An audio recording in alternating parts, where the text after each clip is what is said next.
திங்கள் பகவான் திருமுகம் காண அங்கு கற்பக பெருமான் தொப்புள் குழியில் திங்கள் பகவான் திருமுகம் காண அங்கு கற்பக பெருமான் தொப்புள் குழியில் பார்க்கடல் பிறந்த சந்திர பகவான் கணபதி வயிற்றில் நிறைந்திருப்பான். எங்கள் கற்பகத்தானை கண்டவர் தமக்கு தீரா பிணிகளை தீர்த்து வைப்பான்.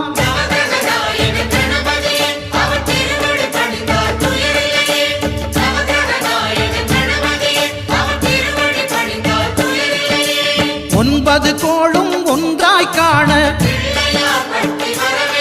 அங்கு கற்பகம் என்னும் கடவுளின் மெய்யில்